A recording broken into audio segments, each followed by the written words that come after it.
kalau takwa itu bukan urusannya aspek fisik aja gitu ya, tapi juga harus bisa mencapai level batin gitu ya. Makanya kenapa tadi ada orang yang seperti itu gitu ya. Nah, itu berarti masih kayak takwa itu kayak formalitas gitu ya. Kayak awalnya beliau nanya-nanya kalau misalnya sholat itu berapa rakaat gitu-gitu. Jadi saya bilang dalam hati saya sih, kan Dokter Isya kan Kristen ya, maksudnya dalam hati gitu, kok ngapain nanya-nanya gitu. Terus suatu saat beliau beneran ngasih tahu ke saya, katanya, "Bu, saya udah sadar," katanya gitu. saya sampai nangis gitu, ya Allah gitu. Asyhadu alla ilaha illallah wa asyhadu anna Muhammadan Rasulullah.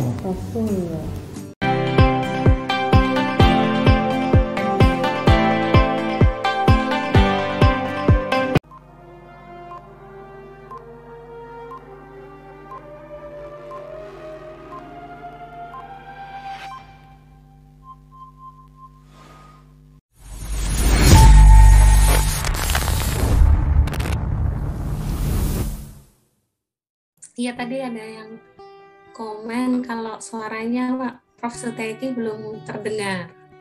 Suara saya belum terdengar? Sudah, di Zoom sudah, maksudnya di YouTube. Di YouTube nggak terdengar? Oke, yang penting Mbak Ika sudah bisa terdengar aja, masuk.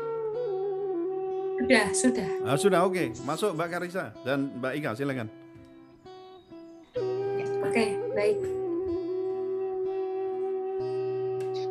Alhamdulillahirrahmanirrahim. Segala puji bagi Allah Subhanahu wa Ta'ala yang telah mempertemukan kita kembali ya. Alhamdulillah bisa ketemu dengan Mbak Dokter Gigi Karisa, begitu juga dengan profesor yang radikal, ramah, terdidik dan berakal, Profesor Suteki, begitu juga dengan Bunda Puspita.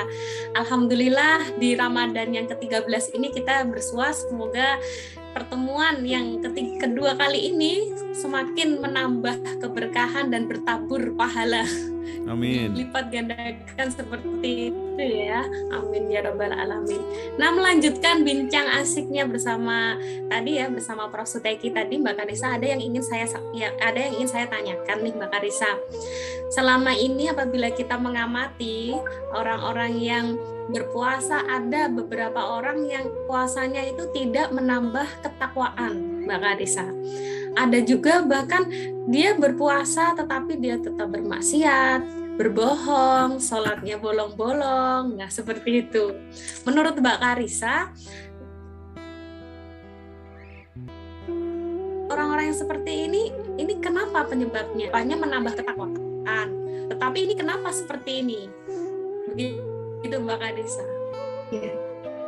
Ya, tadi betul yang disampaikan Prof. Suteki juga mungkin ya Mbak Ika, kalau takwa itu bukan urusannya aspek fisik aja gitu ya, tapi juga harus bisa mencapai level batin gitu ya. Makanya kenapa tadi ada orang yang seperti itu gitu ya.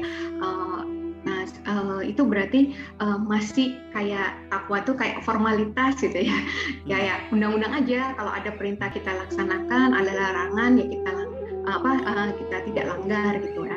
Lalu apa bedanya sama robot kalau kita hanya seperti itu ya? Kalau robot akan bisa diprogram untuk melakukan ini dan tidak melakukan itu gitu kan.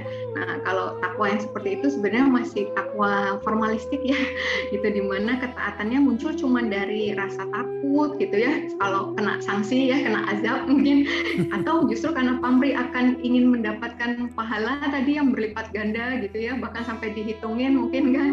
Kemudian tapi kalau takwa yang sejati itu sebenarnya berangkat dari tadi kesadaran ilahiyah bahwa merasakan kehadiran Allah gitu, sehingga kita bisa lebih mengutamakan akhirat daripada perkara-perkara duniawi. Terus yang jadi catatan juga, menurut Al-Quran itu orang bertakwa itu bukan orang yang bebas dari dosa gitu ya, bukan orang yang suci terus nggak bisa buat dosa sama sekali, benar-benar terlepas dari maksiat gitu. Karena sebagaimana dikatakan di Quran surat 3 ya, Quran surat Ali Imran ayat 133 sampai 135 itu dikatakan dan bersegeralah kamu mencari ampunan dari Tuhanmu dan mendapat surga yang luasnya seluas langit dan bumi yang disediakan bagi orang-orang yang bertakwa, yaitu orang yang berinfak baik di waktu lapang maupun sempit ya, orang yang menahan amarahnya dan memaafkan kesalahan orang lain, dan Allah mencari orang-orang yang berbuat kebaikan, dan juga orang-orang yang apabila mengerjakan perbuatan keji atau menzolimi diri sendiri segera mengingat Allah lalu memohon ampunan atas dosa-dosanya, dan siapa lagi yang dapat mengampuni dosa-dosa selain Allah, dan mereka tidak meneruskan perbuatan dosa itu sedang mereka mengetahui. Jadi orang yang bertakwa itu kalau kita lihat itu peduli terhadap sesama ya, punya kepekaan sosial, terus tadi mampu mengendalikan emosi ya, punya kecerdasan emosional, kemudian mengingat Tuhannya gitu, punya kecerdasan spiritual juga gitu. Jadi bedanya adalah kan kalau gitu apa bedanya sama orang bertakwa dan orang berdosa ya? Bedanya karena dosa itu nggak membuat orang bertakwa putus asa dari rahmat Allah gitu ya, dan tadi kalaupun dia jatuh dalam dosa dia tidak meneruskan dosanya tersebut. Mungkin begitu Mbak Ika. Biasa sekali jawaban Mbak Karissa, benar ya. Jadi memang takwa itu jangan formalistik tadi ya bahasanya Mbak Karissa ya. harus keseluruhan seperti itu. Nah, selanjutnya pertanyaan kedua, selain Ramadan ini sebagai Syahrul Syam ya, bulan untuk berpuasa, Ramadan juga disebut dengan Syahrul Quran, yaitu bulan Al-Quran. Kenapa? Karena memang pada bulan Ramadan Allah SWT menurunkan Al-Quran, tepatnya pada tanggal 17 Ramadan yang biasa disebut Nuzulul Quran. Nah, Mbak Karissa, kalau memahami Al-Quran memang ada di situ adalah tersimpan ya, bukan tersimpan saja, ada aturan-aturan yang mampu atau bisa diterapkan dalam segala aspek kehidupan. Nah, kalau sebagaimana yang ada di Al-Baqarah ayat 208 terkait kita harus masuk Islam secara keseluruhan, secara kafah. Nah, dalam kacamata Mbak Karissa ini bagaimana? Islam kafah itu yang seperti apa Mbak Karissa? Ya, tadi seperti yang disampaikan oleh Prof. Suteki juga gitu. Dulu saya pernah tuh Mbak Ika, Prof, Bunda, kalau dulu saya pernah dipesenin tuh, sering banget dipeseninnya tetap istiqomah ya, jadi muslimah kafah ya gitu. Saya biasanya ngangguk-ngangguk aja dulu. Tapi dalam hati tuh masih bingung apa artinya kafah gitu ya. Nulisnya gimana juga nggak tahu gitu ya. Sampai akhirnya ya itu ketemu ayat tersebut, Quran surat Al-Baqarah ayat 28 gitu ya. Kayak orang-orang beriman masuklah ke dalam Islam secara keseluruhan gitu, kafah gitu. Dan jangan kamu ikuti langkah-langkah setan, sungguh musuh yang nyata bagimu. Jadi pilihannya cuma dua gitu kalau saya lihat. Kalau nggak jadi kafah, berarti sebenarnya tanpa kita sadari mungkin kita nggak sadar sedang mengikuti langkah-langkah setan gitu kan. Emang setan bagiannya itu untuk kayak distorsi membuat kita nyimpang gitu dari jalan yang lurus gitu kan. Sedikit-sedikit nggak berasa gitu, bedanya 1 derajat 2 derajat gitu kan, di ujungnya udah menjauh banget gitu dari jalan yang lurus gitu kan. Kemudian juga saya pelajarin gitu, awalnya ayat ini turun kan perihalnya waktu Abdullah bin Salam bersama para sahabatnya tuh yang berasal dari Yahudi Bani Nadir di Madinah. Nah, meskipun mereka sudah memeluk Islam, tapi masih kepengaruh gitu ya dengan norma-norma agama Yahudi seperti penghormatan hari Sabtu, terus dan sebagainya gitu ya. Jadi sikap setengah-setengah ini yang akhirnya ditegur oleh Allah Subhanahu wa taala gitu. Jadi ya ketika kita dikatakan sebagai muslim yang mempraktekkan Islam yang kafah, sejatinya itu ya kita tadi memiliki keimanan yang kuat, mempraktekkan rukun Islam secara istiqomah, dan mengekspresikan akhlak dan perangai yang baik gitu ya sebagai seorang muslim itu yang seperti apa. Tadi lagi saya katakan Islam itu sudah agama yang syamil dan kamil gitu ya. Jadi udah lengkap di situ, nggak ada satu perkara pun dari yang kecil sampai yang besar yang luput dari pengaturan Islam. Ya, terima kasih Mbak Karissa, jawabannya luar biasa. Tadi menyambung juga yang sebelumnya ya Prof. Suteki membahas bahwa Islam itu mampu diterapkan dalam segala aspek kehidupan ya Mbak Karissa ya, dari politik, ekonomi, hukum, keamanan, kesehatan, dan semuanya. Nah ini pertanyaan terakhir nih Mbak Karissa, terkait bulan kemenangan. Nah, Ramadan ini sering disebut sebagai bulan kemenangan. Menurut Mbak Karissa, bentuk apa saja yang bisa diraih umat Islam, dan juga kemenangan yang paling utama yang bisa diraih oleh umat Islam di bulan Ramadan ini apa?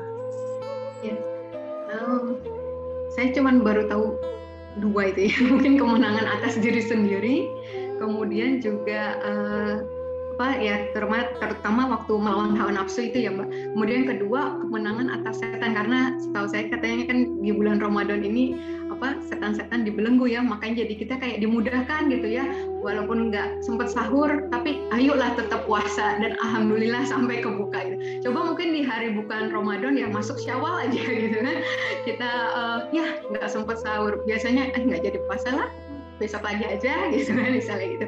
Terus sholat tarawih berapa rakaat, ada yang 23 rakaat dan sebagainya. Terus sementara kita tahajud aja mungkin untuk 8 rakaat, dan itu kayak berat gitu ya, tapi kok ini yang 23 rakaat kok kayak mudah banget gitu ya, Masya Allah gitu. Dan memang menurut saya ya di antara kemenangan-kemenangan tersebut yang paling utama ya kemenangan atas diri sendiri, itu ketika kita berusaha mencapai derajat takwa. Iya. Terima kasih Mbak Karissa jawabannya. Jadi memang kemenangan yang menurut Mbak Karissa di bulan Ramadan ini adalah semakin bertakwanya kita kepada Allah, mudahnya menjalankan perintahnya dan menjauhi larangannya, begitu ya. Baik Mbak Karissa, untuk pertanyaan selanjutnya insya Allah akan dilanjutkan oleh Bunda saya, Bunda Puspita, yang tadi disebutkan dari Sleman, Yogyakarta. Monggo Bunda Puspita dilanjutkan.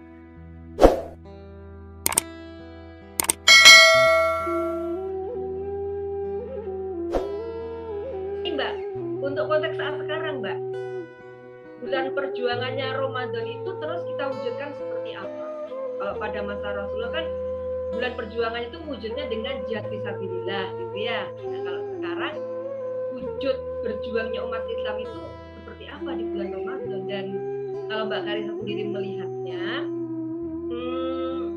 nampak nggak Ramadan sebagai bulan perjuangan untuk saat sekarang? Itu Mbak Karissa. Ya benar kan. Ramadan tadi memang disebut bulan perjuangan dan kemenangan, bahkan disebutnya gitu ya, karena justru banyak kemenangan itu diraih di bulan Ramadan.